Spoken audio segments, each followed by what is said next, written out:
and welcome to Our Kids, sponsored by Jefferson County Public Schools. I'm Pleasure Ridge Park correspondent Madison Weis.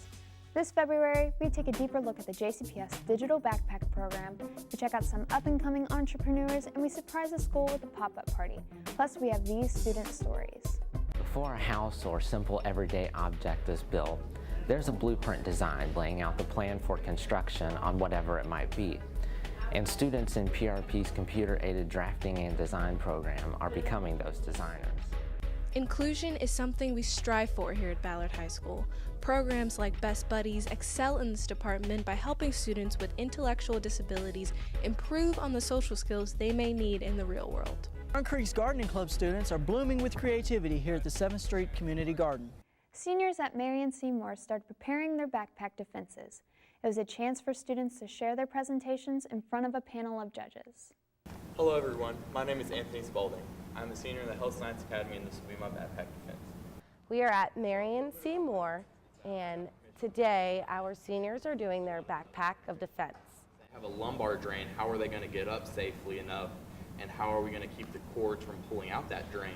So these backpacks are kind of a way to show your work that is not always tested. So writing pieces, performance pieces, maybe just personal growth that doesn't have a test score on it, and to really take those to show that you're ready to go on to the next step of the world. So the students are going to be presenting today a compilation of their work from high school, their best work, their projects, some artifacts that they've had, be it in high school, maybe it's some community service they're doing, and they're going to just talk to their panelists. One such project involved planning out a route from Asia to Africa to Europe and then back into the United States. And explain how this work has made them a prepared and resilient learner or a globally and culturally competent student. And what's really cool about the project that they're going to be presenting today is that we've seen them prepare for today, so they've been working and revising, and it's like the big stage. What do you think your goal is as a student ambassador, so to speak, for that? I can definitely see people, the nervousness, the nerves, but also seeing like the reaction to when they realize that they did it and they accomplished this, and I think that's a good thing that it does. It shows you that you're going to put a lot of work into this, but it's work that you've already put into your 4 years. So you're kind of just displaying that, and to be able to display what you've done and display your growth and have someone really appreciate that, I think for them it turned out to be a positive experience and something that they'll look back on and have more confidence for when they're uncomfortable in things, but they know that they can push through it, put that hard work into it, and it won't be such a scary experience when they continue to do it. That's your senior defense. Good job. Excellent. Very good. Very, very good.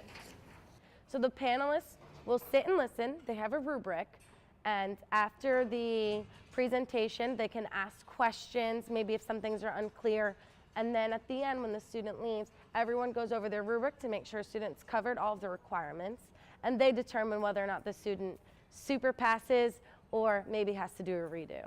But you can open it and actually expand that. At first, we had a lot of pushback from the students. They didn't understand why they had to do this. Why didn't anyone else before us have to do this? Will you prevent us from walking across the stage? And we had to have some very serious conversations with them and explain to them, well, here we are. We want to know what you know, what you've learned. What are the skills you've acquired?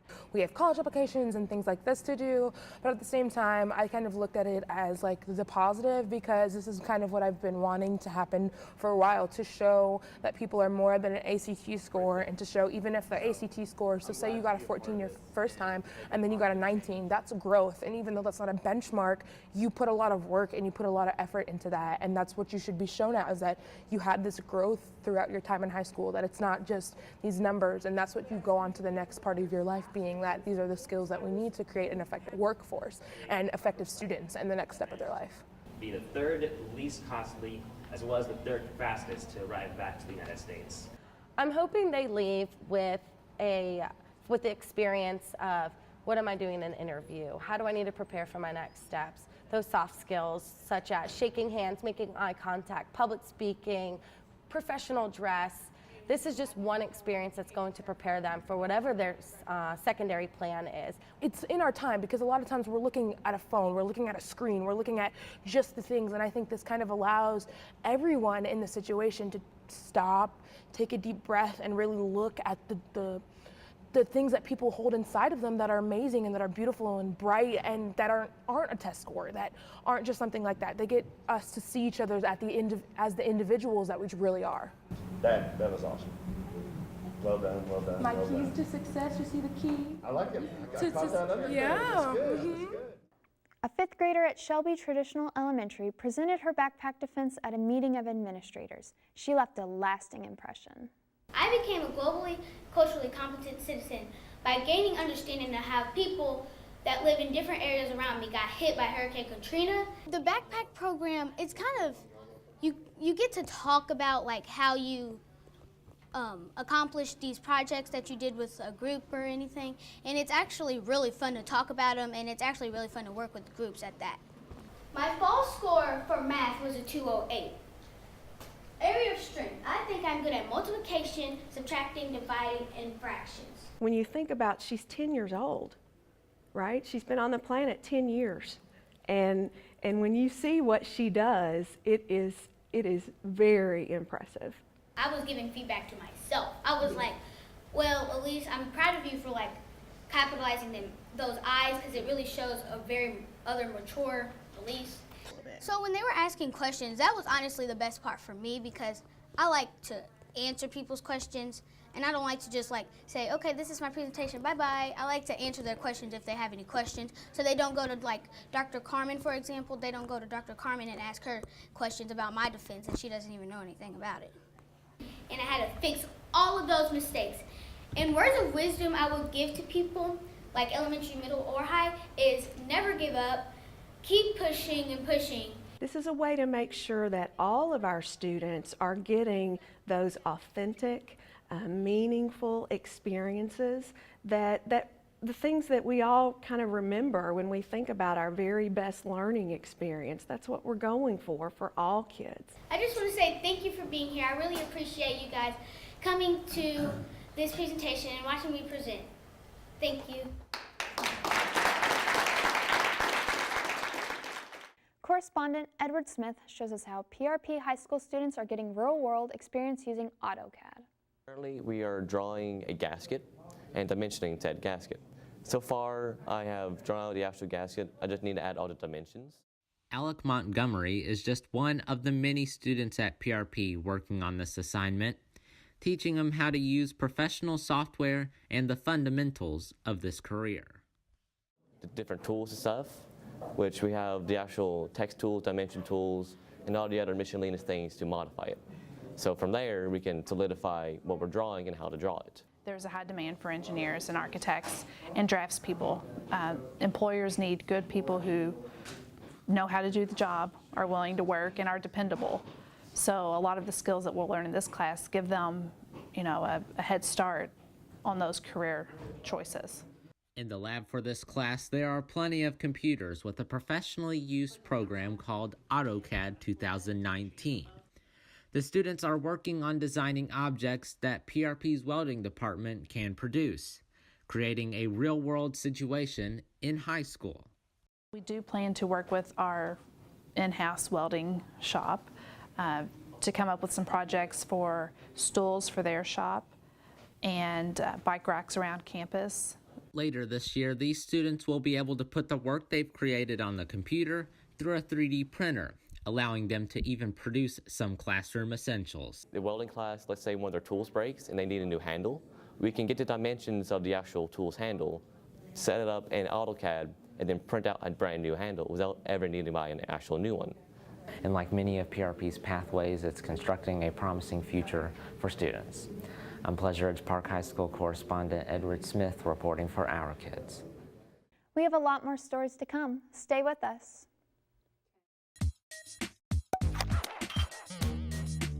JCPS serves over 100,000 students, and with that, a lot of waste is generated.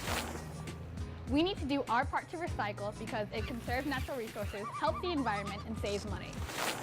When we recycle, we put less coal and gases into the power plant, which reduces the amount of toxins in the atmosphere. We are JCPS and we recycle. Yeah! Great things are beginning to happen here. We're really looking for this being a central hub, a place where we can provide supports for students, tutoring for students, classes for parents, families, ACT support, all kinds of supports that the community can get engaged with. We see this being central to our summer learning, our backpack camp initiative, and this is the type of work that is so important. Welcome back to Our Kids. I'm PRP High School correspondent Madison Weis. Stouffer Elementary third graders created their own shark market. It was an opportunity for students to use entrepreneurial skills, build a business plan, and see it all in action. It's called Macy's Dreamy Shop, and I'm selling sleep masks, and you can match your dolls with it, and then sleeping bags and pillows. So today we're here at Stouffer Elementary, and we're having the Shark Market, which is an annual collaborative economics project that the third graders do. My business is caramel apples with or without sprinkles, and we're selling free slime with that.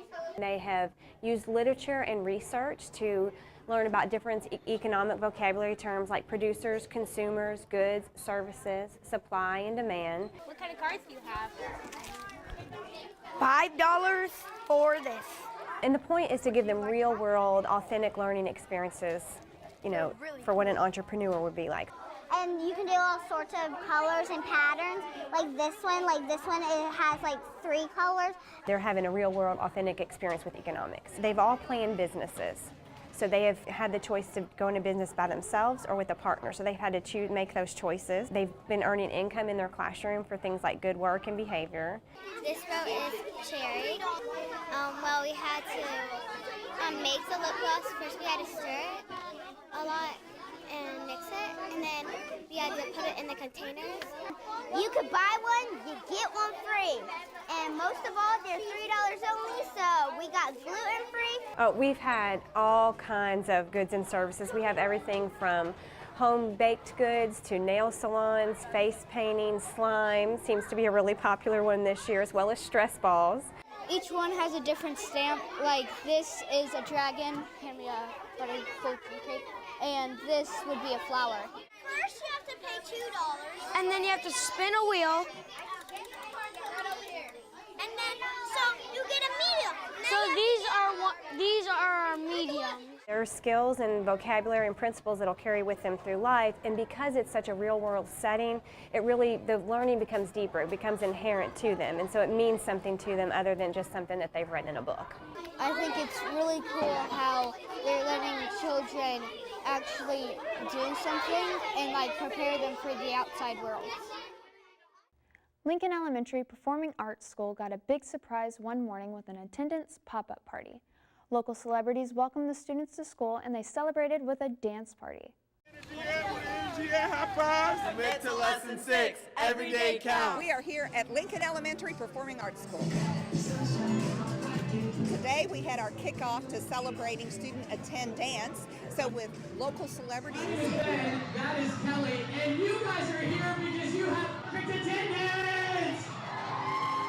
We danced to some of our favorite songs. Students received prizes for coming to school every day, and we set a goal and made a promise to ourselves that we will not miss more than 6 days of school during the school year.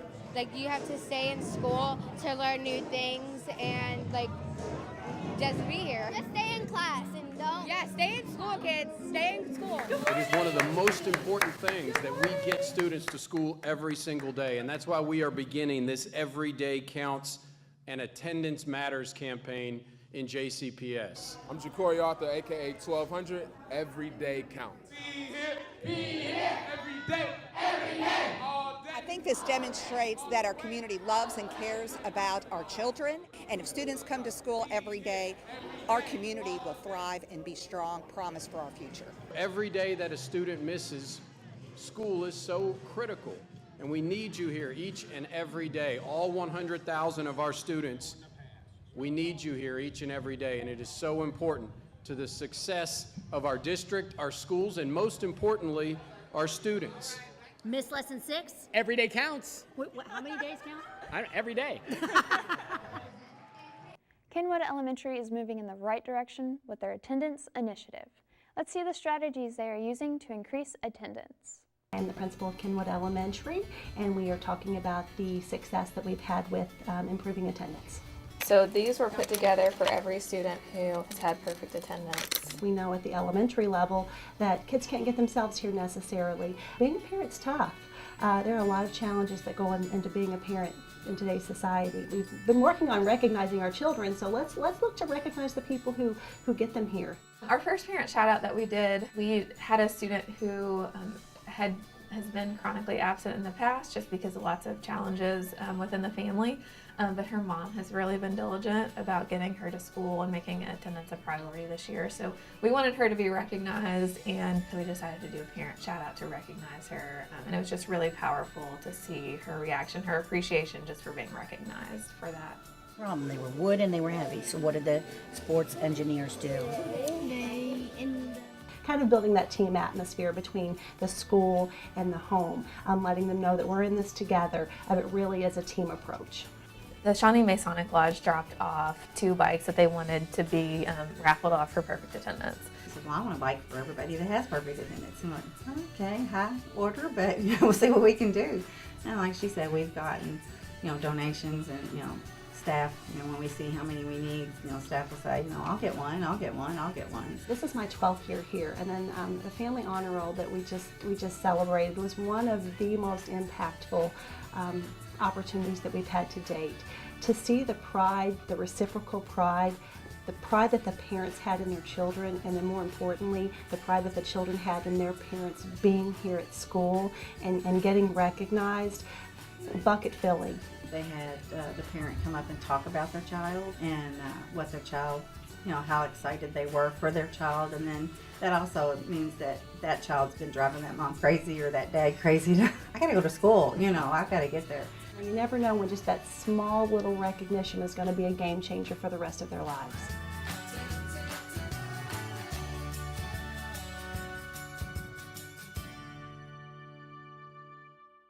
Correspondent Chaz Cave follows Fern Creek High School students out to a local community garden as they are working to improve the site. My name is John Hull. We are here at the 7th Street Community Garden. It is the largest community garden in the city of Louisville. We're here helping Bethany Pratt, who is the manager of the Louisville Community Gardens, and she manages each of the 17 community gardens. So today we're doing a couple different things. We are filling up potholes in their gravel driveway. We are putting plot signs up for the community gardens. There are over 240 plots here. And so we've got what we're doing is basically putting in plot signs so it makes it easier for people to know where they're gardening, and then if any kind of tensions arise between people, they kind of know where their space is. It's really important to have this type of green space in our city because one, it's green space, it lowers kind of the heat island effect that we've got going on, but also it's a public health issue, and providing kind of green space and gardens for people to grow food in allows people to have access to fresh, healthy food. So this is also part of our Fern Creek High School 4-H program, and we're doing some service for the community, which is a part of 4-H. And we're out here kind of connecting our school garden with the gardens of Louisville, which is important to us to know that what we do at Fern Creek is not just a school thing, but what we do is part of a larger movement to integrate gardens and urban agriculture into kind of the fabric of our city. Fern Creek gardening students are showing off their green thumbs. For Our Kids, I'm Fern Creek correspondent Chaz Cave. Stay tuned. We'll be back with more stories about JCPS. 1, 2, 3. Welcome to our satellite office. Some of the services that we will provide will be in 5 different departments: diversity, equity, and poverty, exceptional childhood education, student assignment, student relations, and Title I offices.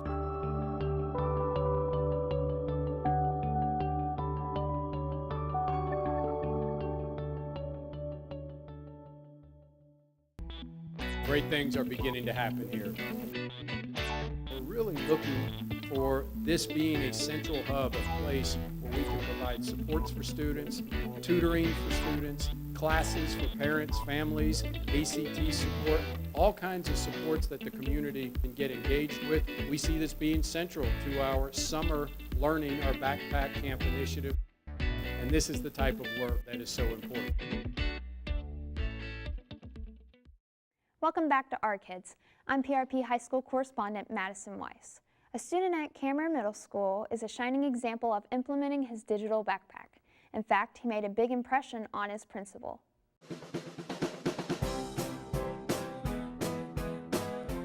This is Cameron Middle School. Perfect. And then make sure you refresh your count. I'm Darius. I'm an 8th grader here at Cameron Middle School. Darius came in new this year. We started with map testing, and as soon as we got those scores, we were talking about uploading to your backpack. We've been talking about the backpack. And with this backpack, all of my kids are going to be able to say, hey, look what I was able to do. I was able to do this, and it shows that I'm an effective collaborator. I can learn. Just click anything. Then you got to go to the waffle. Yeah, you can go down and click backpack. It actually brought a tear to my eye thinking of him. I was doing instructional rounds or classroom walkthroughs. Mr. Armour, come here. I know how to put stuff in my backpack now. It's like, sure. He just showed me, and I did it. And Darius was the first one to call me over to brag about, Mr. Armour, look at my map score. I've already uploaded my math score in there. I was like happy because it's the principal, and I did it. It's what it's all about. Made my day. Where do you think that needs to go? Yeah, prepared and resilient. That's where this backpack helps. Every kid can learn regardless of where they are, what they're able or capable of doing. We just have to make sure that they know they can learn and they know that what they're doing is correct and the right thing to do. One of the successes is that every student in our building is actually engaged. Out of 979, all 979 have at least one artifact in their backpack. It's been an opportunity for students to have a voice in choosing what they see as backpack-worthy evidence. I've been a leader in my classroom to help people get in their Google backpack and help them how to download stuff and put them in their Google backpack. Students at Wheeler Elementary designed their own tiny houses. It was a fun way to learn about math concepts such as area and perimeter. Over here is my porch, and I have the area and perimeter in there. We are at Wheeler Elementary, and this is our tiny house project. The tiny house project was a project-based learning experience to help them to learn area and perimeter. This was just a really fun project. Each morning I was excited to wake up and just know that I was going to school doing this project because it was just super fun. The end point is that they'd measure and accurately be able to identify area and perimeter, but more than that, it's that they're taking all of these and being able to apply them to a real life situation. Most of us got to meet our clients. We had people from all over the district make videos for us, and they sent them to us, and the kids watched all those videos, and then they chose their client. It's kind of a real world experience where they were able to apply area and perimeter into something that they may do as adults when they may design their own house or when they go to buy a home. We wanted to try something different that would be fun and would be engaging and give them a real life experience. You know, even though they had to make drafts and make changes, it was okay because it wasn't just, look, you missed half this worksheet, redo the whole thing. It was, okay, we didn't meet our clients' needs, and because they were so invested, I think that made it more fun for them, and they were resilient. This will help me, if I'm building my own house, if I'm putting a fence around, if I get a dog, if I'm building a new room in a house, I need to know the square footage and how much square feet I want to take up. Something that was very eye-opening to me is when you asked a kid to redo an assignment, they might be very hesitant, but here we asked them to do their first draft and they were even like, oh, this is what I need to fix, or this is what I'm going to do in my second draft. And so it was without prompting, they were making changes, and the project was meaningful to them. I think that it has definitely made us more intentional about the ways that we teach things and making sure that in everything that we do, not just this project, but that, how are we teaching kids to be effective communicators? How are we teaching them to be resilient? How are we teaching them to be emerging innovators? This project was able to hit several of the backpack skills, and it was nice to see this early on in the year. The kids feel so excited about our project. They talk about how this is something that they can add to their backpack. They feel like they're in charge of their learning. They were in charge of this project. Each and every one of them made their own tiny house. It wasn't a group project.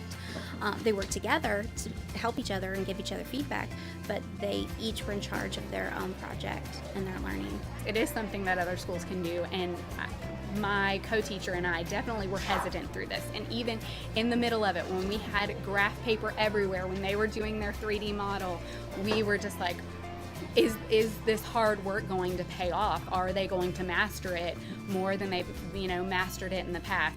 We got to see the kids' different strengths. Some of them were very quick to solve area and perimeter.